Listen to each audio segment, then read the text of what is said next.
दीर्घ 35 दिन पर एसीएफଙ୍କ मृत्यु मामला पुणी सामना को आसिला।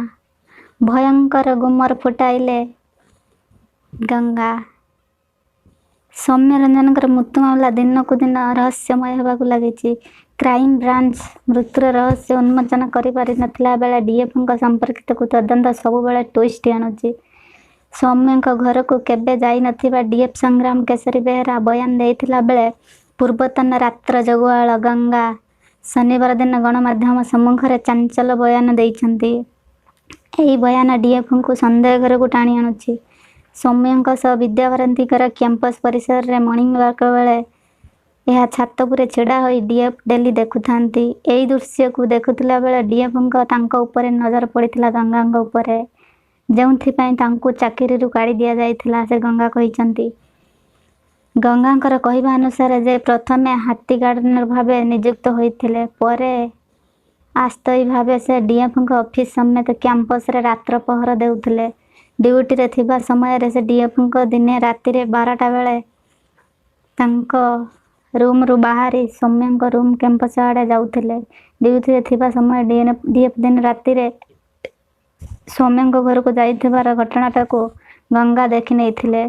जेहेतु से बड़ ऑफिसर होइथिबारु गंगा एसबुरे मुंड पुराई नथिले, तेणु कथा प्रकट हो जावा भय डीएफ तांको चाकरीरू काढ़ी देइथिले। गंगा बयान को नहीं गणमाध्यम अनेक प्रश्न उठाउची। मृत्युर 35 दिन पर गंगा कहीं खुलिले मुह? एते दिन है कहीं से किसी कहू नथिले? चाकरीरू काढ़ी देवारु से डीएफ विरुद्ध एभली कहूनांती तो? यही अनेक प्रश्न सृष्टि होइथिला बेले गंगा यार उत्तर रखिछन्नी काम व्यस्तता जोगु से गणमाध्यम सामना को आसी पारु नथिले। आज सुजोग मिलिबारु से प्रतिज्ञा रखिछन्ती।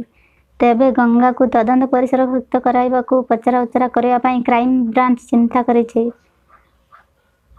उल्लेखयोग्य जे स्वामी मृत्यु मामला रे डीएफ समेत 14 जन को क्राइम ब्रांच जेरा कर सारिलाणी। सौम्य बापा माँ, बड़ भाई, मामू माई बयान रेकर्ड होइथिला बेले बहु विद्याभारती और डीएफ संग्राम केसरी बेहरा अनैतिक संपर्क उपरे गुरुत्व आरोप करिछि।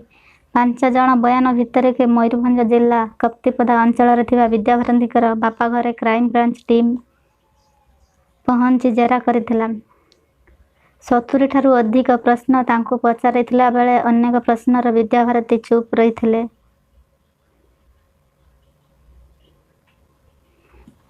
यही सब कारण गंगा आबे करुची बड़ खुलासा। गंगा करिबो विद्याभारतीकर रहस्य उन्मोचन। आसंतु देखिबा विद्याभारतीकर एई गंगा केते कण सत आउ केते